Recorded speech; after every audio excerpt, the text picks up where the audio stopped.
going to go ahead and make you the presenter. Okay. And you can take it away. Sounds great. Let me set up and share my application here.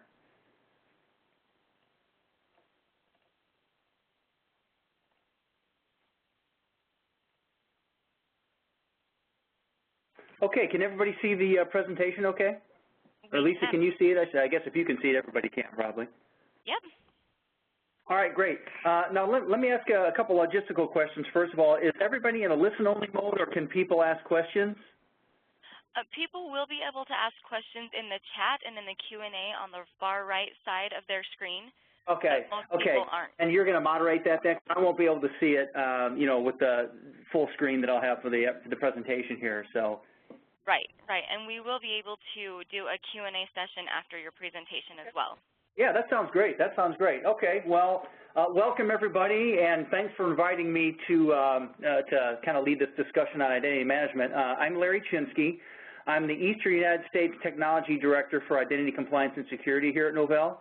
It's a very exciting time for us. There's a lot of things going on. Identity-based computing has really been a focal point and a critical part of Novell's strategy over the last probably 5 years. So we've organized the organization into key functional areas to help us, you know, keep up with the domain, the market, the industry, what it's doing, and things like that. So what we're going to talk about today is really kind of the unification of identity and compliance, because they are different. So, and we'll talk a little bit specifically about what's been known as SIEM, S-I-E-M, which is Security, Information, and Event Management, and identity, and how those two play together, how we use identity to address compliance concerns, and things like that. So I'll go ahead and get started, and if the screens are not refreshing fast enough, sometimes I do have a tendency to talk over them. Just raise your hand or let me know, and raise your hand virtually, I should say, and I will slow down a little bit while the screen catches up. So here's an approach we've taken, and what we've tried to do at Novell is really market and build our solutions and kind of tie them together based on what we see the industry doing. You know, we are a very critical part of Gartner, Burton, Giga, Meta, all of the industry analysts. We have teams that actually meet with them regularly.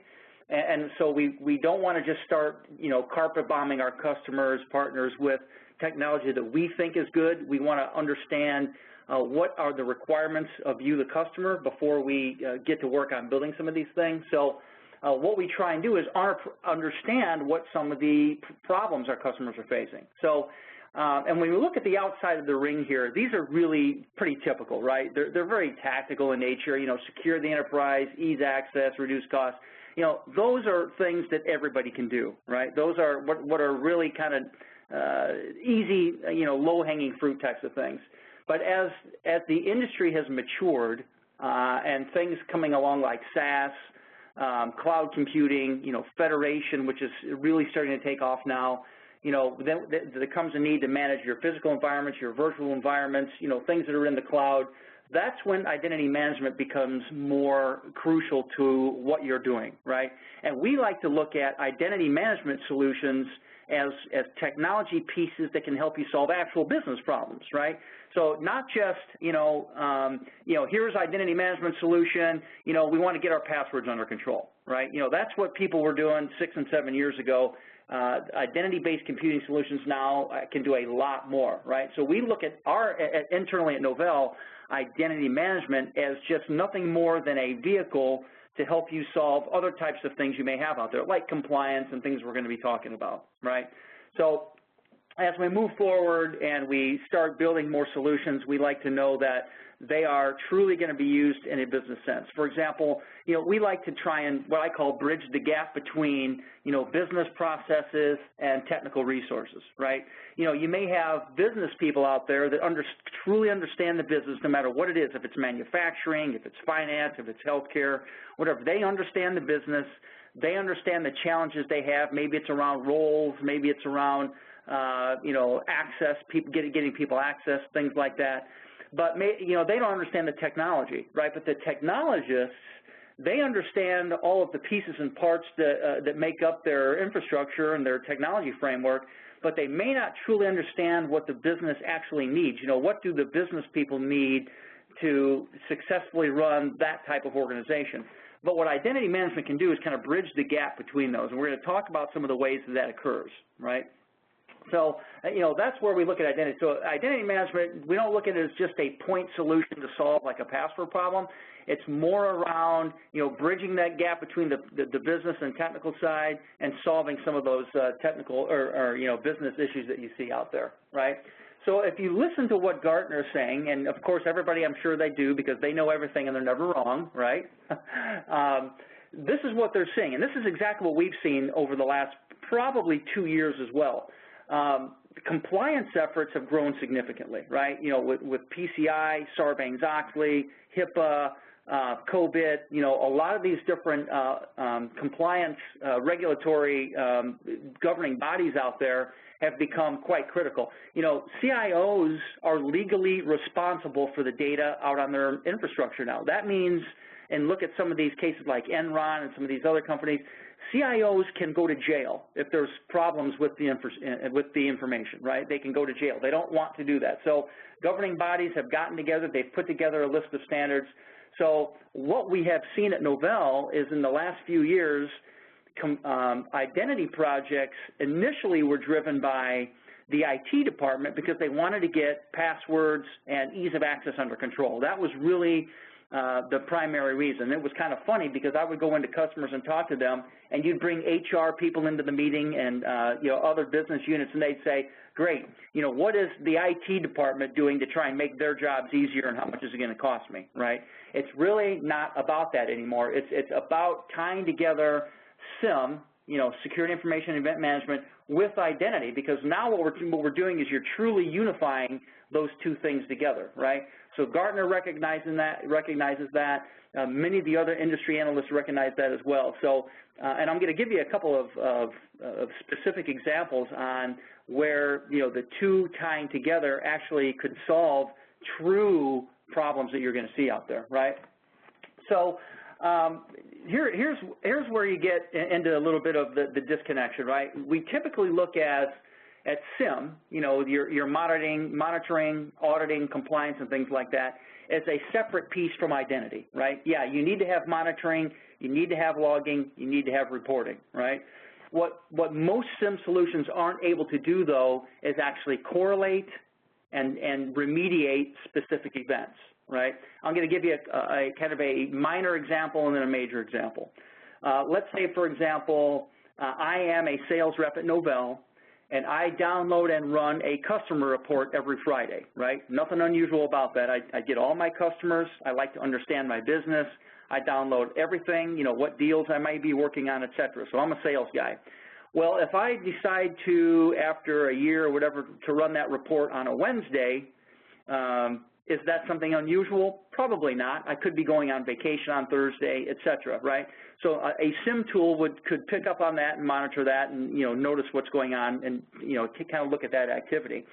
Now, if I am a sales rep at Novell and I have given my notice that I'm resigning and I'm going to a competitor like Oracle, and then my last day is on Thursday and I run that report on a Wednesday, that might be a cause for concern, right? Because I could be construed as I am downloading my entire customer portfolio because I'm going to take that over to Oracle and I'm going to try and steal those customers away, right? So that's an example where if I've got a SIM solution, here's me, I'm Larry Chinsky, I'm doing nothing that I haven't done out of the ordinary in the past several years. I'm downloading my customer information on a Wednesday, no big deal. But when you actually have a system in place that can correlate different events, Larry Chinsky, sales, has resigned, going to a competitor, those four things. All of a sudden now, the fifth criteria there, I'm actually downloading my customer report a day early. When you can correlate those things together and then take action on them, like, first of all, let's stop that. Let's jump onto my identity system, initiate a workflow to stop that. That is when the SIM process or your compliance tool, integrating it with identity, becomes a lot more valuable, right? So being able to tie those things and correlate them together, that's what correlation means, guys. You know, we talk a lot about correlating events. I get a lot of people nodding their head, yes, they understand, but truly when you have multiple things going on, you want to tie those together, that's what that correlation really comes into value. You know, another case is, you know, like TJ Maxx, who a few years ago had a very bad security breach, right? Well, this is a case that started off very simply with a couple of guys war driving, which is basically driving around looking for wireless networks. They found one, the encryption was weak, they got in, they basically started collecting a lot of that information, and when you know, credit card information was uploaded at the end of the day, it was being uploaded in clear text. They were able to grab that information, and then they had it, right? Well, a normal SIM tool may have noticed that there was some extra activity going on, but maybe didn't understand that that was something that was unauthorized, because it looked like, you know, computers that were on the wireless network, right? But if you can actually tie that together and correlate, wait a minute, these IP addresses are completely wrong, or these are MAC addresses that are completely wrong, your SIM tool can get on top of your identity piece, our identity framework, and actually lock those things down, right? So there's a lot of different ways that we can actually use identity to solve specific business problems. Tying that in and unifying it with your SIM is probably the most critical piece right now, right? So being able to actually not only know what's going on in the enterprise, but then respond to it, right? So when you tie products like we have at Novell, we're going to talk about both of these, Sentinel and Identity Manager. You take that Sentinel piece, it's doing the logging, it's doing, you know, aggregation, it's doing the correlation, but if it identifies, wait a minute, this is somebody that should not have access, instead of just simply notifying somebody, like a lot of your SIM tools will do, this can actually enforce your policy that you have out there by notifying Identity Manager, which kicks off a workflow, which can do things like, you know, disable an account, reboot a machine, you know, strip that access away completely until we can actually investigate it further, right? So tying those two things together has become very important, and that's something we're focused on, you know, here at Novell. So hopefully that all makes sense. You know, like I said, we're taking two what have been thought of in the past maybe as point solutions or identity solutions. You tie those things together. So what you're essentially doing is taking your SIM tool and making it identity aware, right? We're just injecting identity into that. So we like to call that the identity-infused enterprise. You're infusing identity into other areas, okay? And guys, like I said, if they're virtually raise your hand if you have any questions, and I can stop. I know we've got some time at the end of the session to go through that, but just in case I run a little bit over, I want to make sure everybody's got time to get their question in there, okay? So, you know, when we talk about all these compliance things and locking it down and remediation and correlation, it starts to get a little bit scary, right? Like, well, if we're getting that tight with security, how are my users going to get access, right? Where are the user credentials going to be? Are they going to be understood? Well, the key thing is to be able to do all of these things, yet still allow full, unimpeded access to whatever your resources need, right? It could be your end users, your handheld devices, whatever, right? So anything like mobile devices, you know, access from the web, your virtualized workloads, closed networks, the solutions we have allow you to do exactly that. We've got web access management layers that you can put down to protect it from the outside in.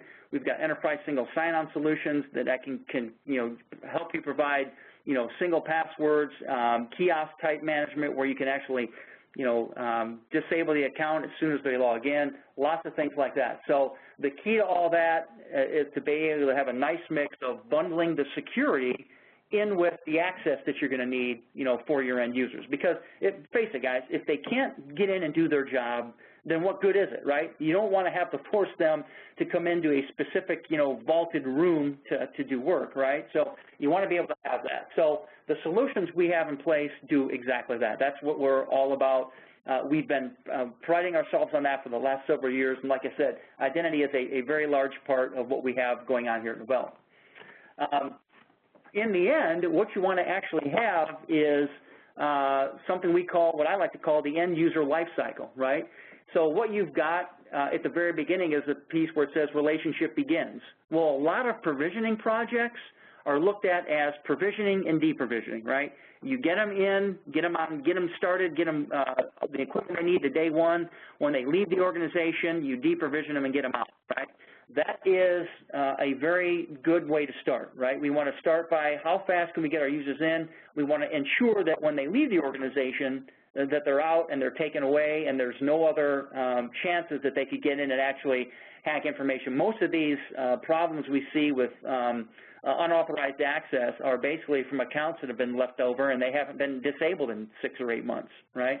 Way to start. However, as you look at the entire life cycle of an end user in an organization, it could be a contractor, it could be an employee, it could be a student if you're a university, whatever, there's lots of things that they need to do, right? They need to, maybe they're assigned different roles, you know, that maybe they're a developer, maybe they're a help desk person, maybe they're a doctor, a nurse, whatever. So we need to dynamically ensure that we can get them in and out of the right roles based on who they are in that organization, right? Request and approval flows, like if they want to request things like office furniture, something that simple, or a cell phone. Or let's say they get promoted, they're in now a complete different organization. We want to be able to make sure that, you know, if they need to request different email accounts, things like that, we can handle that as well. And then obviously something simple as password self-service, giving them the opportunity and the responsibility to change their own password, or if they forgot their password, things like that. And then, you know, if they physically move locations, you know, if the data you have is out there needs to be moved, you know, one of the things that a lot of our customers forget about is when they're talking about these identity projects is the most important thing they have in the environment, and that is your data, right? Your data is the most important thing. So we can actually tie identity and wrap that into your data, so if end users move geographically, we can actually vault that data and move it from server to server to make it where it's closer to them. You know, we can do a lot of things with the data itself by tying identity into it. So with all these different things that are occurring in the environment, you know, the identity is kind of the glue that holds it together. When I talk about identity and the basic identity management, it really kind of becomes, to use an analogy, it's kind of like a hot tub, right? You've got this big, huge 10-person hot tub. It's very beautiful. You've got, you know, it's very nice crystal blue in color. You've got nice water jets coming all over the place. It looks great. If you flip that thing upside down, what do you have, right? You've got a bunch of ugly-looking fiberglass, PVC tubes, a bunch of plumbing, a bunch of big block heaters and things like that. That is basically identity management, right? It's kind of like underneath everything. You don't really see it, but when you turn it back around the other way, it's big and beautiful, and it looks great because all these different processes and things can be automated.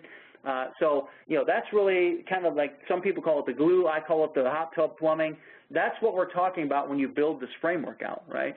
So identity management should be able to do a lot more than just, you know, password management. It is all about compliance, security, and managing the entire process of that end user throughout the organization, right? So we've actually, at Novell, NetIQ as well, broken down our identity practice into 3 functional areas, and this is really the map to how the industry sees it, right?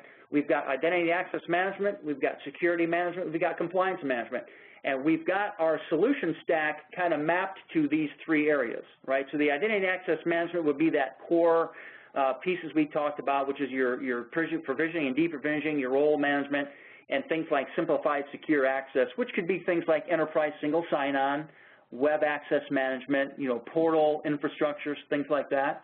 And then our security management would have like our log aggregation, our cloud security, security monitoring, remediation, things like that.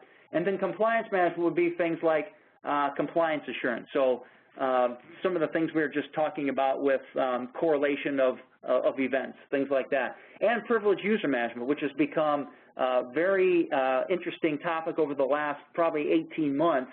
It's getting the privileged accounts under control. So that's all part of compliance there. So there's really 3 areas that we focus on. We've got teams assigned to each of these. So like I said, we try and look at what the industry is doing. We map ourselves internally to that. It really just helps us to help our customers and partners a lot more. So we feel that that's a really good forward approach. It's kind of like 3 legs to a stool. You know, each one is kind of dependent on the other, and they all tie together, okay? Okay, so let's talk about a couple of these solutions that make all this happen, right?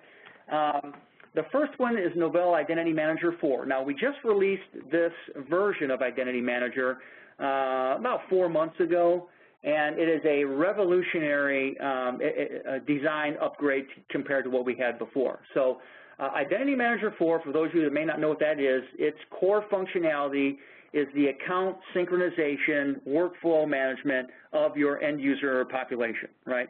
So its primary mission in life is to basically integrate, automate, secure access for all of your employees, partners, contractors, et cetera, giving you, a visibility of everything that's happening in that organization. So what we've been talking about thus far, as far as injecting identity into SIM and to, relieve some of these business problems you may have, that's the core functionality of Identity Manager. It is responsible for ensuring that all these individual siloed pieces of information get moved around back and where they're going, right? So this is the core piece. Now, we've got several other solutions in our stack, but that core piece that actually is responsible for driving that information, it is the engine behind that synchronization, is Identity Manager 4. I'm going to take you through a few pieces of what this actually does, because it's a very strong tool. We've made a lot of improvements to the new version that you're going to see here shortly, and I'll take you through those. So let's talk about what this thing actually does. Well, if you look at a logical view of Identity Manager, you've got this top and bottom layer up there, right? The bottom layer is going to be certain things like applications, your directories, your operating systems, different databases, telephone switches, things like that. Those are all basically different pieces of information or different resources that are out there that you may need to get access to, or that you may need to get under control. For example, different directories and file systems. You may have several directories out there that are performing different tasks. It could be, if you're a travel agency, there could be one for hotel reservation system. There could be one for airline reservation system, restaurant reservations, things like that. So a lot of these siloed information out here, all those different resources, things you need access to. The top part could be different types of roles or different people, right? For example, on the far left, you've got mobile devices, you've got web tops, portals, things like that. Then you've got different types of, you've got employees, contractors, business managers, CISO, et cetera. So what you need to really do is figure out how to get those people access to those resources at the bottom, right, in a secure way and in a way that's dynamic. So some of the key functionality or key functional capabilities and components are what you see in here. Things like white pages and self-service management. Those are to be able to, use your LDAP directory as a phone book, right? Instead of creating a separate, Excel spreadsheet, for example, that's got everybody's names and phone numbers in it, let's use the directory to present that information. So that's built into our portal that's a part of Identity Manager 4, right? A very nice feature there. And then, approval workflows, resource requests, user-based role management, role delegation. Identity Manager 4 includes advanced reporting inside the product itself. So whereas in the past, our reporting framework was really built around Sentinel, which is our SIM solution that integrates with Identity Manager, what we've done is said, what we need to provide to our customers is a way to just run reports out of Identity Manager that can look at the entire identity ecosystem as a whole and then run reports based on that. Now, if you want to do some log aggregation or correlation of events, you could use Sentinel to go outside of that. So, for example, if you've got firewalls you want to monitor, routers, switches, those sorts of things, a full Sentinel package or a rapid deployment package could be used for that. But to get your reporting of what you're doing in your identity framework under control, we've bundled this as a part of Identity Manager to allow you to do that. And we've also taken our roles infrastructure, which is a separate piece before. Some of you may have seen that as the roles-based provisioning module. We've tied that more closely in with Identity Manager and made a role mapping framework inside there. So what that allows you to do, and I'll show you in a couple slides later, is basically tie those enterprise roles back to what you may be doing on an individual application level. So lots of things, very, very powerful tool, a lot more than just provisioning and deprovisioning like you would have seen in the past. Okay? And then several different components underneath there. You see we've got the RBAC model. The Identity Vault is obviously eDirectory as that primary data repository that holds all the end users' accounts, et cetera. We've got the workflow system in there, our Identity Warehouse. We do include a set of REST APIs. So if you want to, for example, develop your own report framework out of there, we allow you to do that. And then there's some deployment management tools we try and make it a lot easier to build your policies and things like that out. So Identity Manager, as you can see, does a lot of things, right? Let's talk about a couple of the changes in Identity Manager 4. As I said, I'm sure that we've got several people on the call who have used Identity Manager in the past, different flavors, Identity Manager 3.6, for example, or 3.7, which we just upgraded. So a couple of the things that we've done recently is added this reporting tool. So like I said before, we've got several out-of-the-box report templates that are built in there. We can do what we call present, past, and activity level reporting. What that means is if I want to see what Lisa had access to 6 months ago, I can run a report and show that, right? So a lot of reporting mechanisms really only show you what they have access to now, what they're doing now, what type of reports, what type of violations have occurred in the last couple of weeks, et cetera. This can actually go as far back as you actually have started and kept the logs for, right? So we can actually see what role they were in, what type of things they may have access to. So it's a very nice feature to have in a reporting framework, right? So that allows you to look at, for example, what type of access they have currently in the identity vault they're in, and also their connected systems. So if they're connected to SAP, for example, PeopleSoft, Active Directory, things like that, we can report on what types of access they have, what types of things they've done, provisioning requests, whether it was approved, denied, et cetera. So, we build these reports. We've got, like I said, a lot of templates that are there, and then they can be customized. So we've got open template standards in there that they allow you to do that, and we've gotten a very solid feedback on this so far. So just something else that's there if you're not ready to do a full-blown SIM solution yet, but you would like to have something that basically gets you, reporting on your identity framework, we've got it for you right here. This is a part of what we call Identity Manager 4 Advanced Edition. We've got a few different upgrade paths that I can talk about towards the end here if you'd like. So I think that your customers and partners, you guys are going to really like this, right? What's nice about it is you can actually visually schedule the reports. I've got a couple screenshots in here I'll show you.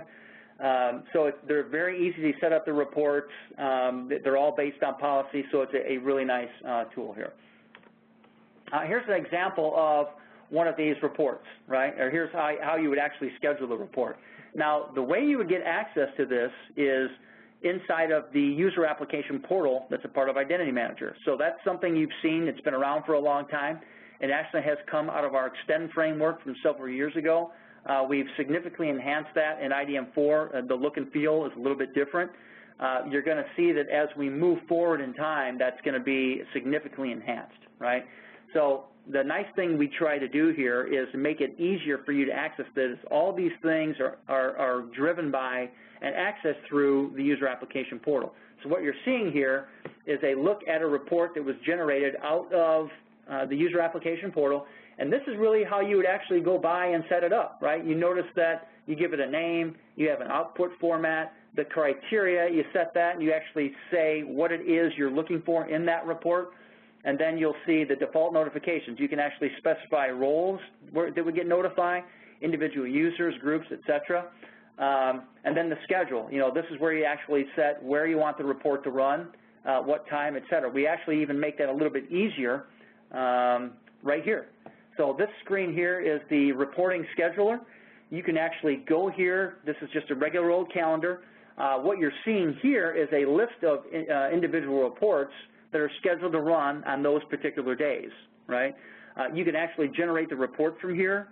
You can view the report from here. These are actually linked, right? So, or they're HTTP links. So if you click on them, it will actually pull up that report itself, allow you to make changes, save it, and you're right back in the tool, right? So again, trying to make it easier, using the same reporting infrastructure, using the user application portal to generate this. So all of these things are done right from inside the user app. Now, we've also added something called the Role Mapping Administrator.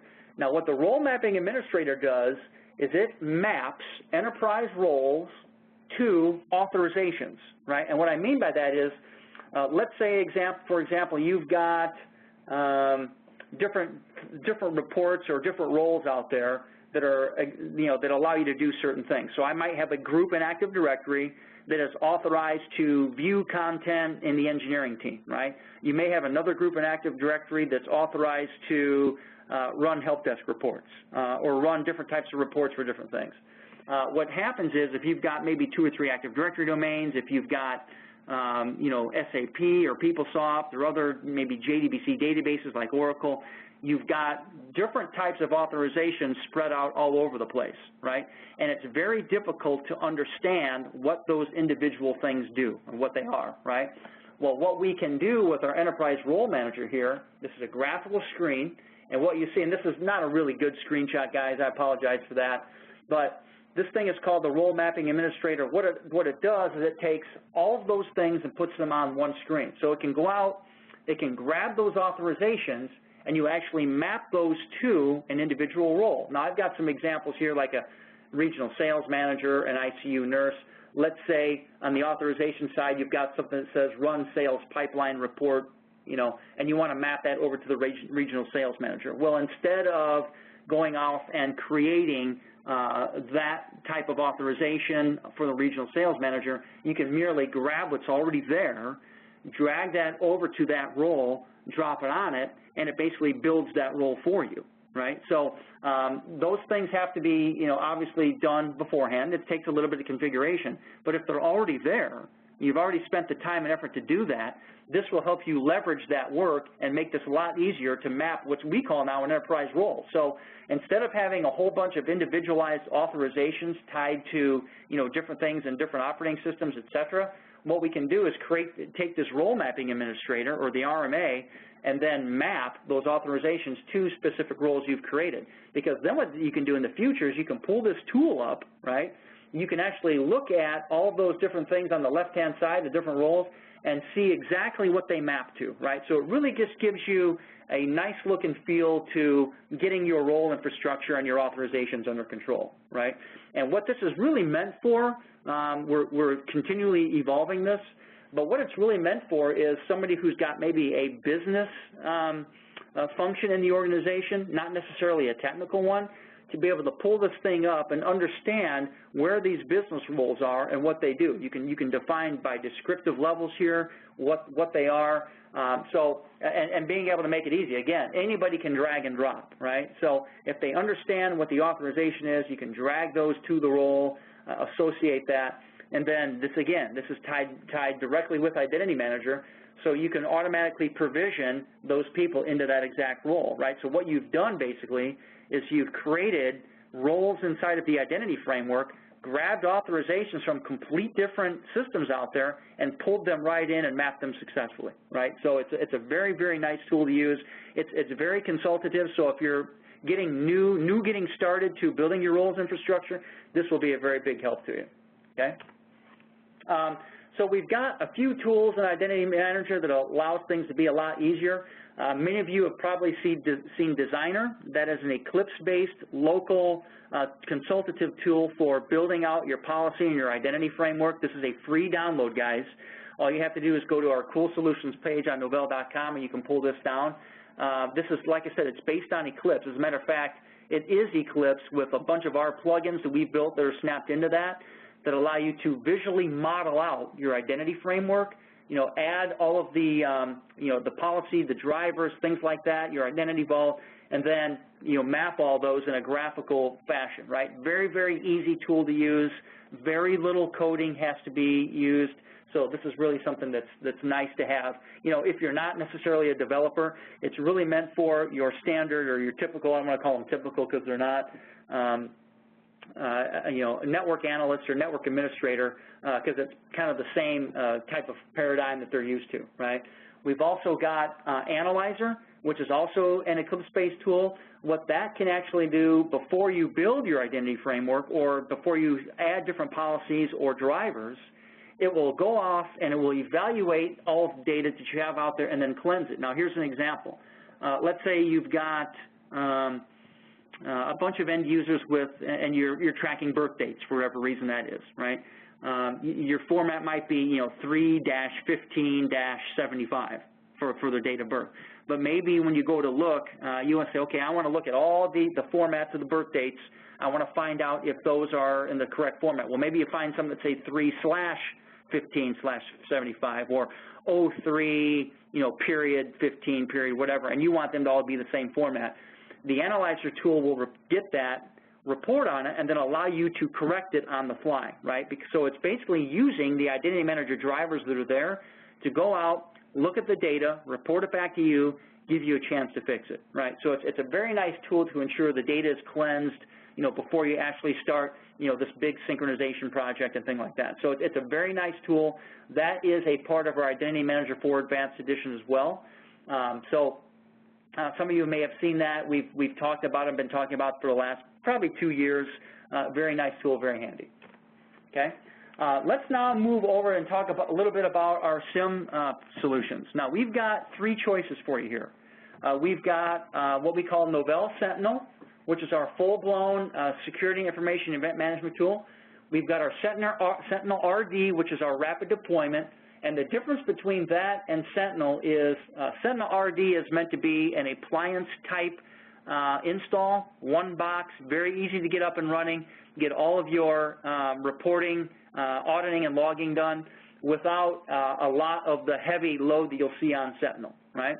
And then we've got our log manager. Now that's I don't want to call it a stripped down tool of Sentinel because it's a little bit different. Using the same reporting engine, but as a log aggregation tool, right? So this is just going to do log aggregation, has a reporting mechanism inside of it, but it's not something you would necessarily snap into Identity Manager and kind of build your compliance framework around like we've talked about before, right?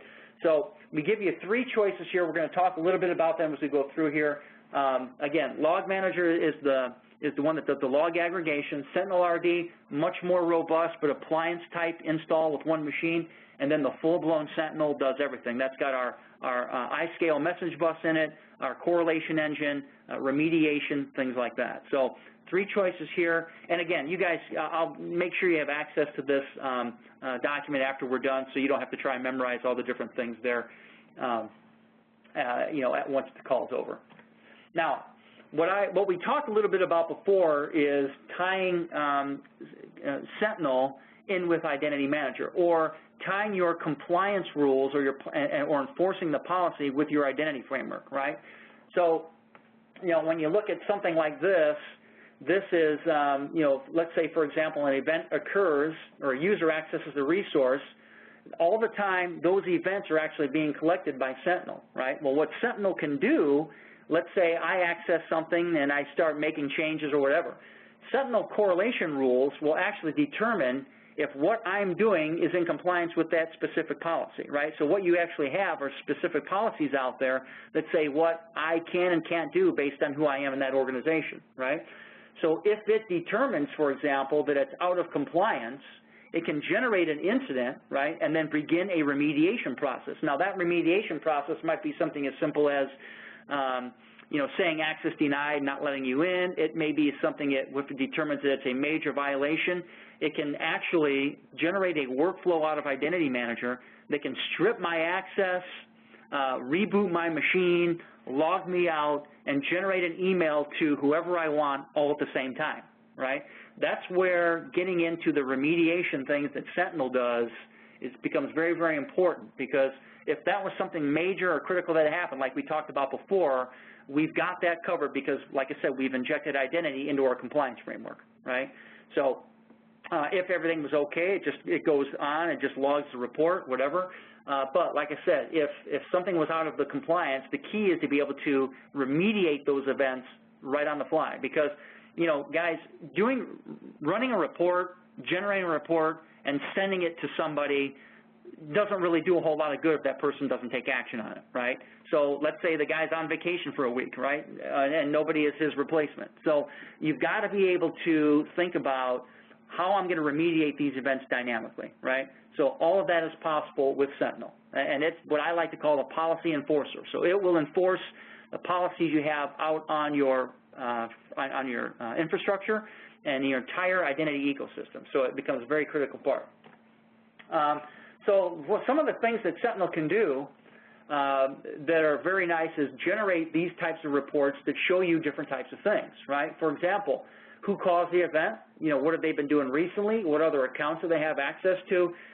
These are actual reports that get generated out of Sentinel. As you can see, what it's done is it's pulled James Smith out. Here's what they're doing. If you look at those three tabs, you can see user profile, recent activity, and accounts. So we can view a multitude of things just out of this one report that gets run, right? We know who he is. We've got his information here. When I talked about that white pages in the beginning, it's basically pulling the same information from the same location, right, out of the identity vault. So if you've got a picture associated to the individual, you've got you know, their phone number, et cetera, so you know exactly who that person is, right? So again, you can look at all these different types of pieces of information you get here and actually map that to, you know, who that person is and what they've been doing. But some of the other things that are nice is, let's say, yeah, getting reports on all this information is great, but I want to be able to take my reporting framework a little bit further, right? I want to be able to identify, you know, I've got all these roles out here. Are they actually being used, right? So I'm provisioning, you know, we find that roles infrastructures are a very complicated thing, right? We see a lot of our customers that have, you know, maybe 1,000 users and 2,500 roles, right? So the roles infrastructure can get to be this big, huge beast that gets out of control pretty quickly, right? Well, you can actually build your reporting framework to say, listen, I don't want to see what access that people have, but let's go and figure out of these roles I have out there, right, are they being utilized? You know, who's assigned to them? When's the last time they accessed something that the role was responsible for, right? And let's try and figure out if these roles need to exist or not, right? So that's one way Sentinel can help you and get your roles framework under control, right? So, you know, being able to run, you know, and so we're shifting out of the typical thought process of what roles is or what roles governance is, you know, ask who has access to what have they been doing, et cetera, to now let's actually use my roles framework to tell me if I've got my entire identity framework set up correctly, right? Is it being used to its full potential, right? So that's another thing that Sentinel can do, show you these type of reports, how often it's being used, who used it, those sorts of things, right? So that's a really nice thing to have as a part of your role framework, okay? All right, I think I'm exactly within the minute on my 45 minutes. I'm glad I didn't run over too long. What questions does anybody have for me? Actually, there was only one question, and it looks like you had got it answered within your presentation. Someone was asking if you were talking about IDM4 Advanced or not, but it looks like we had that answered. Okay. Other than that, I don't see any questions. If anybody does have any questions, you can go ahead and post them in the chat or the Q&A right now on the right-hand side. Oh, we do have one question right here. How does Sentinel relate to Access Governance Suite? Yes, good question. The Access Governance Suite is our data mining and roles aggregation framework, right? So what Access Governance Suite does is it goes out and looks at the roles that are in your organization. It can actually pull all that role information into one solution and allow you to do things like access certification, so you can certify the roles. You can build your roles framework there. You can do some role mining, so you can actually correlate all of different roles from every different piece of every different system you have out there, pull it to one centralized location and certify those roles, right? Now, where Sentinel ties into that and where Identity Manager ties into that as well is you can then use Identity Manager, for example, as the engine to push those out. So let's say you aggregate all the roles together from Access Governance Suite, figure out which ones you need and you don't need, assign resources to each one of those. You can push those out, and then Sentinel is basically your reporting engine on those. You know, Access Governance Suite has some reporting it can do inside, but you know, it doesn't really understand once it gets outside of its own world, you know, what's happening. So Sentinel would be the reporting engine that could tell you what's happening on that roles framework. Okay, perfect. We do have one other question. What IDM4 features will be pushed to OES and when? When will that be released? Are you talking about like the starter pack and things like that? You know, I am not sure. I'm guessing they're probably talking about the starter pack that would be included. So what you're going to see as a part of that is what we call the standard edition. I've talked a little bit about the advanced edition. So IDM4 standard edition, which gets the basic core functionality of the account synchronization without the reporting, without the role mapping administrator, without analyzer. That's what you would get as something as a part of OES, right? So what you're seeing right now is, with basically the 3.7 version, that would be exactly the same except it's IDM4. So there's been a few changes that you'd notice there, nothing major architectural, but there are some additional drivers we've included like Google Apps, Salesforce.com, a few additions to our SOAP services and things like that. So the piece you would see that would be included as far as OES would be the standard edition. And do you have any idea of when that will be released? So yeah, so right now we're working on. See, right now here's the way it works. We got the entire product family of IDM4. We've got our standard edition, our advanced edition, our compliance management platform, right? So we just actually released the standard edition not more than a month ago. So now that we've got that out there, they're working on snapping that into OES. I don't have an official timeline on it. I've been told by the product team that it should be 30 to 60 days, but it's not very solid, so I'd hate to give you a definitive time, right? So I was just in Provo last week. We talked about OES. We talked about the integration. So hopefully you'll see that by the end of our fiscal quarter, which is going to be in the next, at the most, 90 days. Okay, perfect. Uh-huh. All right, thank you so much. It doesn't look like we have any other questions right now. Okay. But that was perfect information. Thank you so okay. much for sure. sharing all of that with us. No problem. Okay, let me assign control back to you here. Okay. Let me see. Here we go. You got it? Yep. There we go. Good to go. Okay. So we're going to go ahead and just take a short break. Up at 10 o'clock, we will be hearing